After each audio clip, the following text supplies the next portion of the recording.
രാജ്യമെമ്പാടുമുള്ള വിദ്യാർത്ഥികളെ തെരുവിലിറക്കിയിരിക്കുന്ന ഒരു കേന്ദ്ര സർക്കാരാണ് ഇന്ന് രാജ്യം ഭരിച്ചുകൊണ്ടിരിക്കുന്നത്. 23 ലക്ഷം വിദ്യാർത്ഥികളുടെ ഭാവിയെ അനിശ്ചിതത്വത്തിലാക്കിക്കൊണ്ടും CBSE വിദ്യാർത്ഥികളുടെ ജീവിതത്തെ ഇരുട്ടിലാക്കിയും രാജ്യത്തെ പ്രവേശന പരീക്ഷകളൊക്കെ അട്ടിമറിച്ച ഒരു സർക്കാരിനെതിരെ ഇന്ന് യുവതയും വിദ്യാർത്ഥികളും സമരത്തിലാണ്. ആ സമരത്തെ കേന്ദ്ര സർക്കാർ കൈകാര്യം ചെയ്ത വിധവും നമ്മൾ കണ്ടതാണ്. അതിനെതിരെ അണപൊട്ടി ഒഴുകുന്ന രോഷമാണ് സൈബർ ഇടങ്ങളിലും പൊതുനിരത്തുകളിലും ഇന്ത്യയിലെമ്പാടുമുള്ള ഗ്രാമ നഗര വ്യത്യാസം ഇല്ലാതെ നമ്മൾ കണ്ടുകൊണ്ടിരിക്കുന്നത്.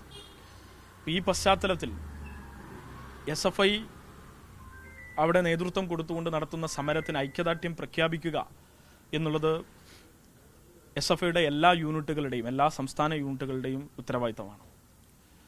SFIയുടെ അഖിലേന്ത്യാ പ്രസിഡന്റും അഖിലേന്ത്യാ ജോയിന്റ് സെക്രട്ടറിയും നേതൃത്വം കൊടുത്തുകൊണ്ട് സോനം വാങ്ചുക്കിൻ്റെ അറസ്റ്റിനെ തുടർന്ന് അവിടെ നടത്തിയ നിരാഹാര സമരവും ഇന്ത്യയിലൊട്ടുക്കുള്ള വിദ്യാർത്ഥികൾക്ക് വേണ്ടി ആവേശം പകരുന്ന വിധത്തിലുള്ള ഒരു ഉദാഹരണമായി ഉയർന്നു നിൽക്കുകയാണ്.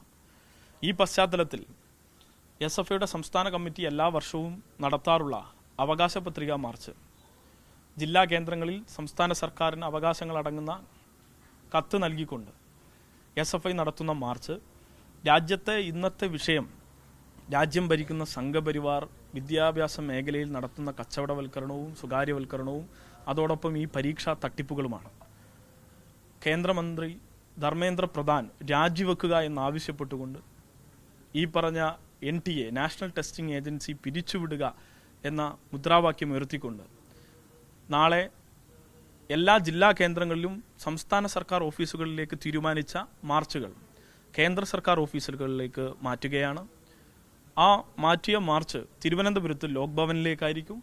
ആ ലോക് ഭവനിലെ മാർച്ച് ഉദ്ഘാടനം ചെയ്യുക കേരളത്തിൻ്റെ ബഹുമാന്യനായ പ്രതിപക്ഷ നേതാവും ഇന്ത്യയിലെ കമ്മ്യൂണിസ്റ്റ് പോരാട്ടങ്ങൾക്കും സംഘപരിവാർ വിരുദ്ധ രാഷ്ട്രീയത്തിനും കുന്തമുനയായി പ്രവർത്തിക്കുന്ന സഖാവ് പിണറായി വിജയനാണ്. അദ്ദേഹം നാളെ ആ സമരത്തിൽ പങ്കെടുക്കും. തിരുവനന്തപുരം ജില്ലയിലെ മുഴുവൻ ഏരിയ കേന്ദ്രങ്ങളിൽ നിന്നും ആയിരക്കണക്കിന് വിദ്യാർത്ഥികൾ ശരാശരി 10,000 പേരിലേക്ക് പങ്കാളിത്തം ഉറപ്പിക്കാൻ കഴിയുന്ന വിധത്തിലുള്ള ഒരു മാർച്ചായിരിക്കും നാളെ ലോക് ഭവനിലേക്ക് നടക്കുക.